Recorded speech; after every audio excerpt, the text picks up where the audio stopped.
నమస్కారం. ఆంధ్రప్రదేశ్ గవర్నమెంట్ వారికి, గవర్నర్ గారికి, అదేవిధంగా ఎలక్షన్ కమిషన్ వారికి. అయ్యా, ఈ సెప్టెంబర్ 6 వరకు ప్రజా సమస్యల పరిష్కార వేదిక నిర్మూలన చేస్తున్నారు.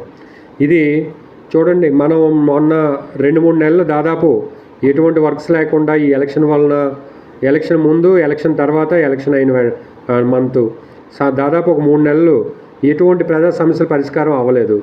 అదేవిధంగా ఇప్పుడు కూడా ఇప్పుడు ఇది ఎమ్మెల్సీ ఎలక్షన్ అంటారు, రేపు జీవీఎంసీ ఎలక్షను, మున్సిపల్ ఎలక్షన్స్ అని చెప్పి స్టేట్లో అలాగ అభివృద్ధి కార్యక్రమాలు అనేవి వెనుకబడుతూ ఉంటాయి.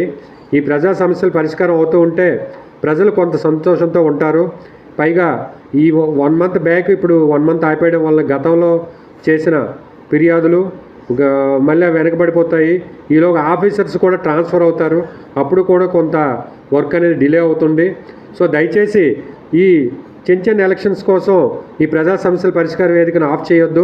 ఇది ఆఫ్ చేయడం వలన మన రాష్ట్ర అభివృద్ధికే నష్టం, మొదటికే మోసం జరుగుతుంది. ఎమ్మెల్సీ ఎలక్షన్ అనేది ఇంపార్టెంట్ అయినప్పటికీ అది అంతగా సీరియస్ తీసుకోవాల్సిన అవసరం లేదు. ఎందుకంటే ప్రజలు డైరెక్ట్గా పాల్గొనే అవకాశం తక్కువ.